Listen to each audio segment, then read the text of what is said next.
भाजपा की जो सरकार है कश्मीर में कठुआ में ये रेपिस्ट के साथ थे, इस तरीके से ही ये अपराधियों के साथ रहते हैं। किसी की माँ बेटी की इज्जत की रक्षा करने के लिए नहीं है। ये अपने आप में एक फांसीवादी सरकार है। ये नहीं चाहती है कि डेमोक्रेटिक स्पेस रहे। ये लोगों के डेमोक्रेटिक राइट को खत्म कर रही है। यहाँ पर इवन पत्रकारों को डेमोक्रेटिक राइट है, अधिकार है कि वो जा सके, पहुँच सके। आप देखिए कि इमरजेंसी से भी ज़्यादा बुरी हालत है। इमरजेंसी में राजनीतिक घटनाओं को कवर करने से रोक दिया जाता था, यहाँ तो सामाजिक घटनाओं तक को रोक दिया जा रहा है। एक गांव विशेष की घटनाओं तक को रोक दिया जा रहा है, पूरा गांव सील किया जा रहा है। ये सामान्य इशारे पर नहीं हुआ, इसलिए मुझे लगता है कि इसमें निचले स्तर के अधिकारियों को भी ढूंढने की हमें ज़रूरत नहीं है। इसमें सीधे सीधे कटघरे में यूपी गवर्नमेंट है। यूपी गवर्नमेंट को ही हमें कहना है कि आपके कहने से ही घेराबंदी हुई है, आपने पत्रकारों को रोका है, आपने जनवादी अधिकारों का हनन किया है और आपने लोगों का भी जो हक है एक पीड़िता के जाकर सांत्वना देना, उसको भी आपने कर्टल किया है, रोका है आपने। तो ये फांसीवादी सरकार है। 2017 में प्रधानमंत्री नरेंद्र मोदी यूपी में चुनावी सभा करने के दौरान उन्होंने कहा था कि यूपी में रेप केस इतना ज़्यादा बढ़ गया है, हमारी सरकार आएगी तो इसे कंट्रोल किया जाएगा। लेकिन भाजपा सरकार के दौरान ये सबसे ज़्यादा देखने को मिल रहा है यूपी में कि ज़्यादा बलात्कार और ज़्यादा अत्याचार हो रहा है। क्या आपको नहीं लगता है बीजेपी अपने इरादों से नाकाम हो रही है, उसे इस्तीफा दे देना चाहिए? नहीं, बीजेपी का जो इरादे का सवाल है वो ये है कि ये कहते कुछ है, करते कुछ और हैं। ये वोट लेने के लिए 15 लाख लेने की बात कह सकते हैं, 2 करोड़ की नौकरी की बात कह सकते हैं। तो वोट चाहिए तो वो ये भी कह सकते हैं कि हम बहू बेटियों की इज्जत की रक्षा करेंगे।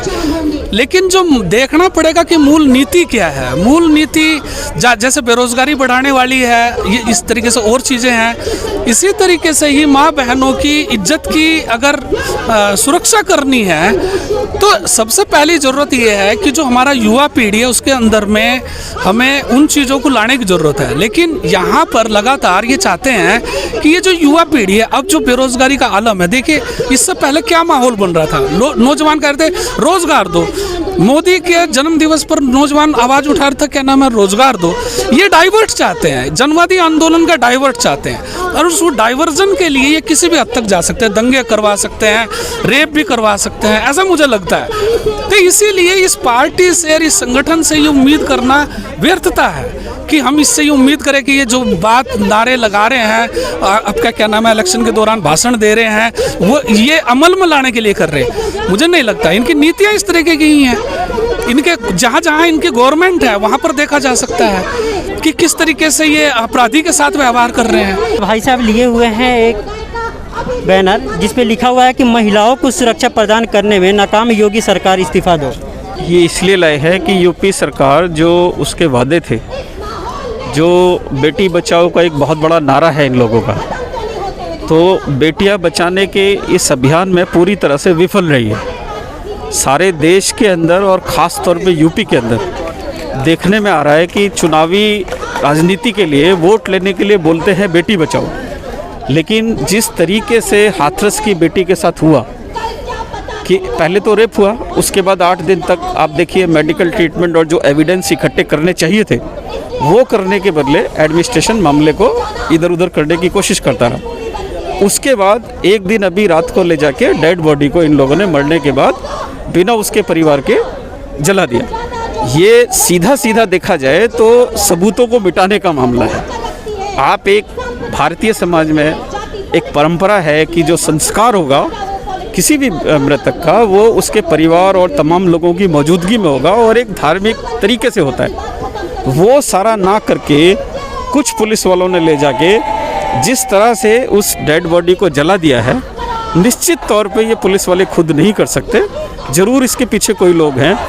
उनको सामने लाने के बजाय सरकार उनको भी खाली सस्पेंड करके अपनी फॉर्मेलिटी पूरी कर रही है और इन सबको छुपाने के लिए ही उसने वहाँ लोगों को, पूरा उस गांव को, जैसा मीडिया रिपोर्ट है कि पूरी तरह से सील कर रखा है, लोगों को जाने नहीं दे रहे। नेता विपक्ष को भी आप देखिए कि कितनी कोशिशों के बाद वो तीसरे दिन दूसरे दिन जा पाए।